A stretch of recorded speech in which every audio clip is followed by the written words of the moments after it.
Frank, what's up, Hi, man? Jake. How you doing? Good, thanks, man. Hey, congratulations on your new movie. Finally, some Oh, recognition for the Frankster. well, thank you very much. It's a long haul. That's for damn sure. It's been a long one. Yeah, man, I gotta say, I'm a fan. I'm an early Instagram followers of yours. I think since like 10,000.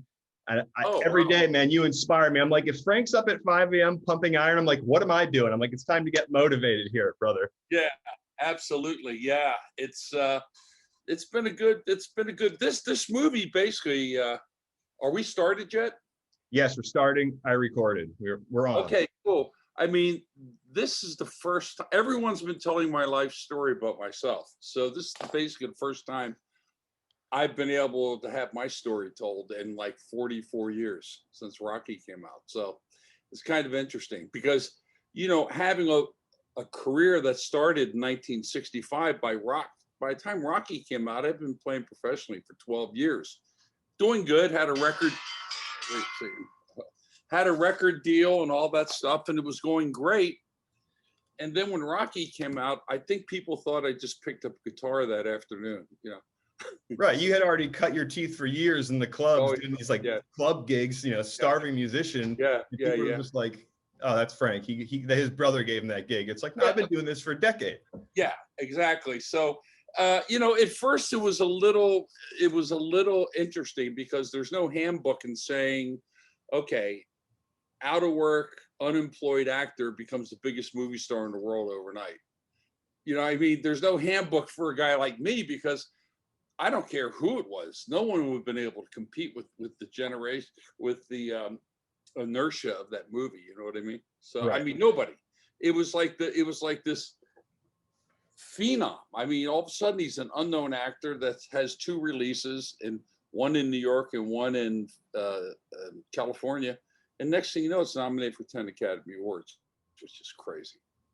Yeah. So I don't know. No one could have really prepared for that one. Yeah, but yeah, man. Great movie. But back to Yeah, it your is a Frank. great movie. Absolutely.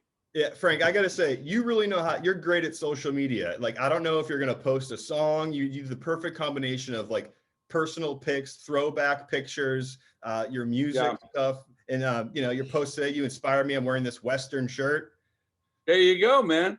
Yeah, man. Oh, that's I've great, actually Jake. seen you. I've seen you live. I saw you in Vibrato Jazz and Grill before. I'm a big fan, dude. Oh, you did.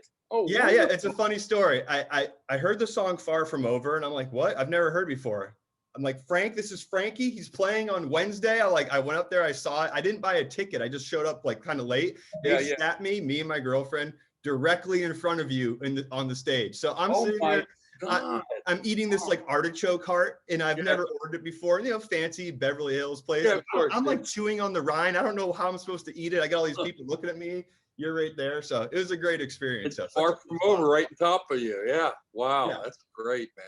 Well, it's really interesting. It's like I'm sure you've seen the trailer to the movie, right? yeah. I watched the whole movie. It was great. Oh, you did. Oh, Yeah, fantastic.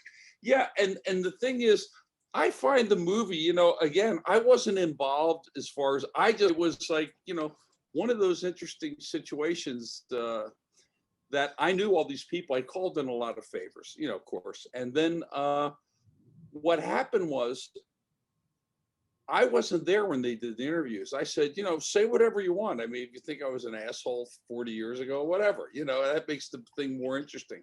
So when I saw the rough cut, you know, I was very moved. I came in with a legal pad. I was ready to redline this thing from top to bottom. I don't like that.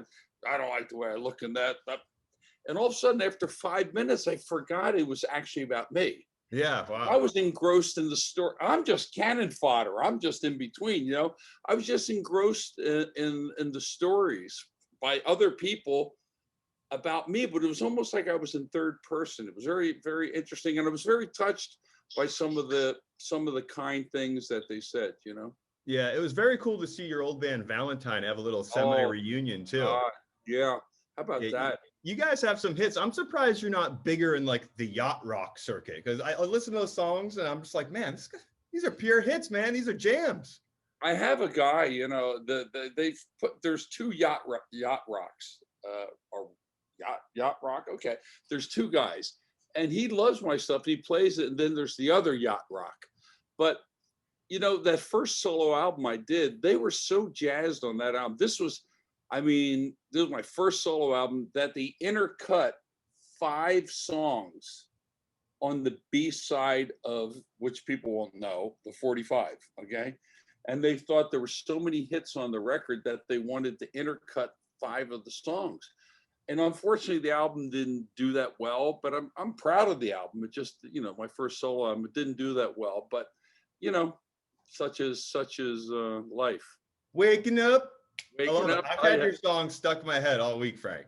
Yeah. Did we do that when you were there? Honestly, the only song I remember from when I was there, this is before I like immersed myself in the catalog. Yeah. All I remember is Far From Over. Yeah. And we did all that stuff. We did Waking Up, Moody Girl, Never Gonna Give You Up. Did you just play the other night, like two weeks or a week ago up there? Because I saw it on your website on Friday. No, I was there. No. I was there for the outdoor dining, which was fantastic. And they did a great job. But no, I wasn't playing. I didn't play. It's just, I haven't played actually in 8 months. 9 really? months. Yeah, that's a long time. So I'll definitely have to woodshed with the guys for sure. Yeah, well, I've seen you on your Instagram. You played "Cool Night" the other day by. I love Paul Davis. Oh man, Frank, I didn't even know that song. I was like, I've listened to that song like 100 times. It's a great song. Crazy now. No. Oh, Paul Davis, I Go Crazy, Cool Night. Now he's a great singer, great artist. Yeah, that's what I do sometimes. I figure, well, I just get my guitar turned, and I'm technically kind of an idiot. As you can see, I look like Casper the Ghost here. So I don't know that much about technical stuff. But I just put my iPad in front of me and just play, whatever. Some guys really have it down. They have like the thing moving and stuff. I just, it's like if you were sitting across from me, that's kind of more the deal. Right. No, it sounds good, man. I appreciate you putting out those songs. Yeah. But another movie you worked on is The Adventures of Belvis Bash. You had some songs on that soundtrack, but I actually work for Corey Feldman. I'm like an assistant. I help him out from time to time. Oh my God. I've never seen that movie, but you know what? It's a really weird movie. It's a goofy ass movie. They asked me to sing in it and I acted it. It was just a bizarre time. Nice guys, but it was just a real low budget. It's almost, I'd say probably the craziest movie I've ever done was the Rollerblade 7. I saw that one. I'm like, Frank's in a roller gang movie. I'm like, I got to see that. There's like 3 of them. Yeah, no, he did like 5 of them off that one crappy movie. And I played the Dark Knight, and I'm wearing a suit of armor, but it's made of rubber. So when I talk, you can see the cheek pieces moving. It's so bad. Yeah, like, when I put my arm, you can see a crease. It's supposed to be like, yeah. Well, to prepare for this interview, Frank, I went on Amazon Prime. I typed your name. I watched Terror in Beverly Hills. Oh my God. Woo! That was a stinker. It is a stinker. And it's become like a really weird, in a bizarre way. It's kind of like classic now. Yeah, it's like Ed Wood. You know what I mean? Ed Wood was probably the worst director in Hollywood history, but his movies were so bad they became classic because no one could intentionally make a movie that bad. So it's so bad that it's brilliant. And then I watched another one, Order of the Eagle. Oh God. It's all right. It's better than Terror in Beverly Hills, but I need to see Fear. There's a couple other good ones that Fear is actually a good one. That's a good one. Kay Lenz, myself. There's another one. I actually I'm helping out Corey with a documentary on his music, and I just interviewed Cindy Valentine the other day, who you shared a kiss with in the Pink Chiquitas, and she told me all about it. She said she didn't know how to kiss. It was her first kiss. It was a big awkward scene. Yeah. Did I kiss her? You guys had a kissing, but she was kind of didn't want to do it because she was nervous because she had never kissed before or something. So that's kind of strange at 24, but what can I tell you? That movie, that was my first starring role, again, up in Canada. But you have to understand, coming where I came from, staying alive, blah, blah, blah. But I never made any money before that. Never. We'd play 4 sets a night, 6 days a week, and make maybe $100 a night between 5 guys and then paying a manager. So we played 160 minutes of music a night, 6 days a week. So when they offered me like $45,000 to do Pink Chiquitas. That's, for me, that was a ton of money, man. I Yeah. mean, for a guy that never made any dough. And then when the checks started coming in from Staying Alive, it was like, oh God. I remember once when I was living in New Jersey, I thought I'd hit it gold, man. I think I saved $1,200. I said, man, I'm good for next year. I mean, I was living, my rent was $80 a month. Yeah. So it was like, yeah. So, and the Pink Chiquitas, by a lot of fun. We shot it in Toronto, and there were nice people, had a lot of fun with it. Cool. So back to your music. It seems like, do you have any advice for musicians these days? Because I mean, I know you talk about in the movie, you say you don't own the master or the publishing to the song, but what about for like Valentine? Did you go back and you buy up all your masters? Like, what do you have advice for some young musicians? No, well, that was RCA Records, and you're talking 1977. I think we kept our writers. We might have kept some of the publishing, but when it came to the movies, I mean, it's really unethical. But who takes 100% of anything? You know what I mean? But they would take 100% of your publishing. So I was just left with the writers. Have you heard of that law? It's like the Copyright Act of 1970. Oh yeah, recapture. Yeah, where they recapture. I figured your songs are probably eligible for that. Yeah, they're eligible for that. It's kind of a long process, and there's a lot of guys like me that are kind of thankful that I was able to do the movies, but also bitter because these guys sent their kids to Ivy League schools on my publishing. You know what I mean? Right. That's where the money is, in the publishing. Yeah. That's why Neil Diamond and Paul Simon, those guys are cajillionaires because they own the publishing and the masters. But when I did my own albums and the last few films I did, I made sure I kept my publishing. Cool. Back to your first solo album. You got the jacket hanging half off. Can you explain that? Was it hot in the room? Was it? Nah, it was just a look. It was. That was Greg Gorman, who went on to be quite the notable photographer. That was his first album cover, and he was a wonderful guy. He is. I think he's still around. And so that was kind of the look, and we kind of dicked around with it a little bit. And, okay. But here's the funny thing on that. That was the day. I think I mentioned in the film. That was the day that they were announcing the Academy Awards. On the day I was having my album shoot, right? So I just took it for granted I'd be nominated because there was only 5 songs. The Golden Globes, same 5 songs. The Grammys, same 5 songs. So I figured the Academy Awards, same 5 songs, right? So all of a sudden I'm doing the thing, we're having champagne after the shoot, and all of a sudden they go, hey, your brother's calling. I go, oh my God, maybe someone died, right? Well, what died was my nomination. So he goes, I got bad news for you. I said, what's that? He goes, you lost, you didn't get nominated. I go, how can I not? There's only 5 songs. How can I not get nominated?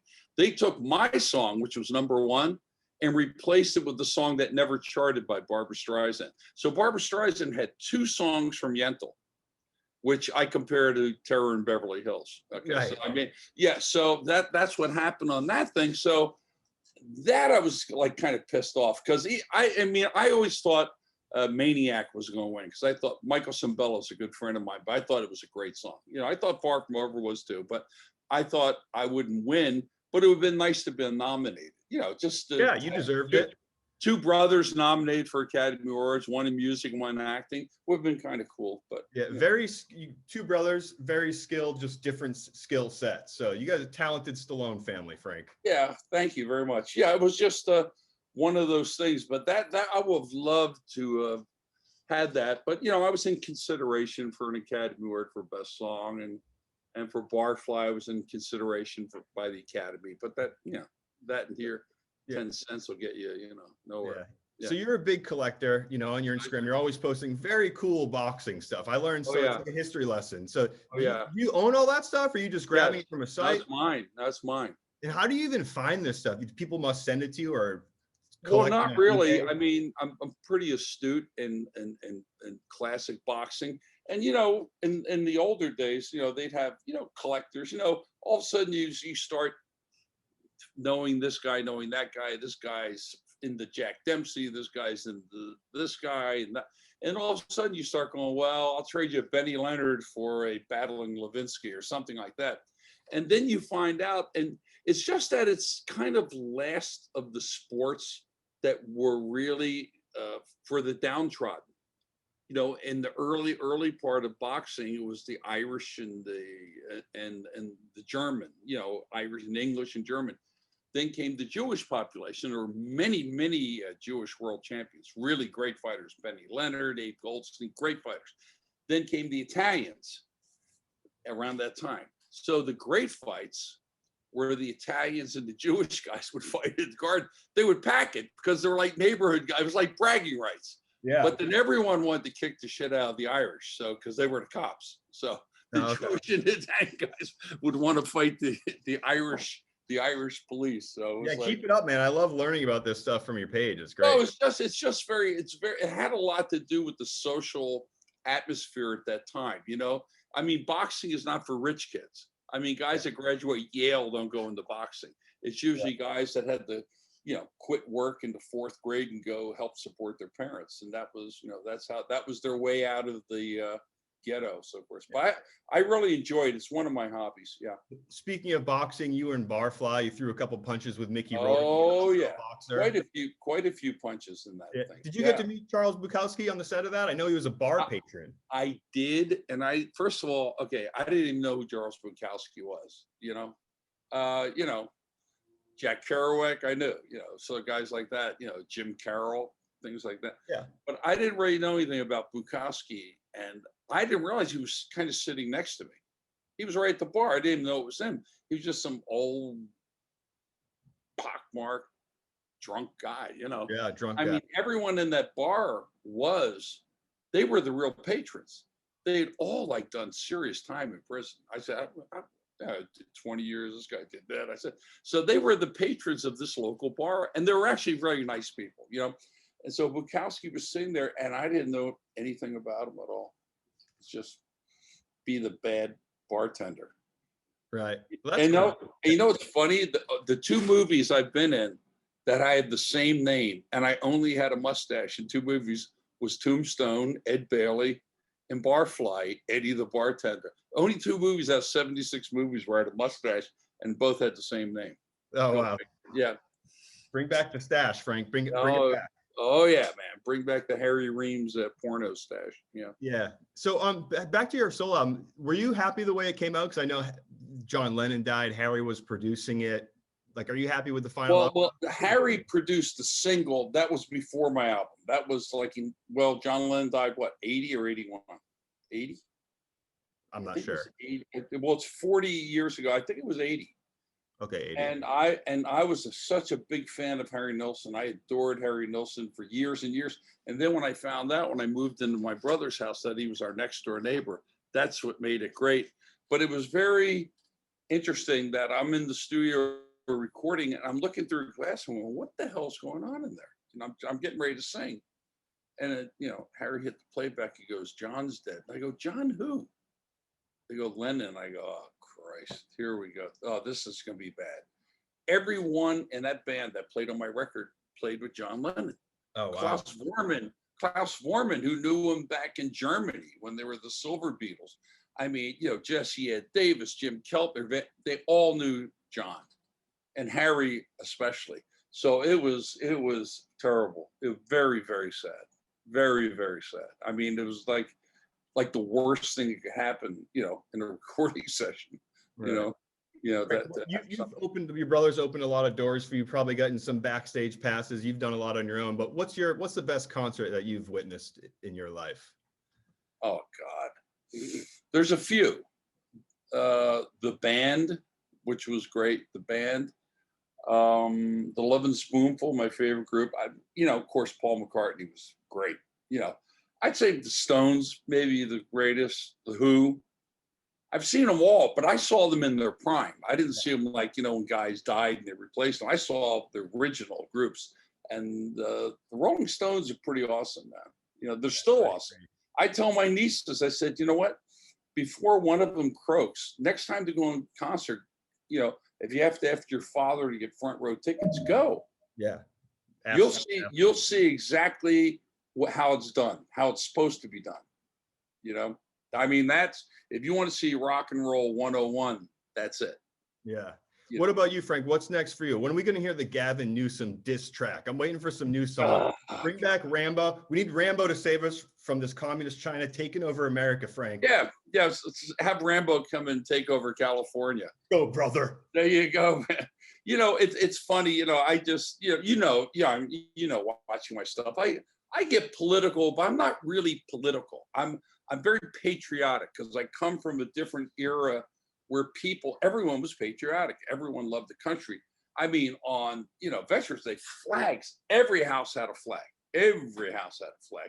And God forbid if you ever desecrated the flag, or I went to military school. Respect the flag.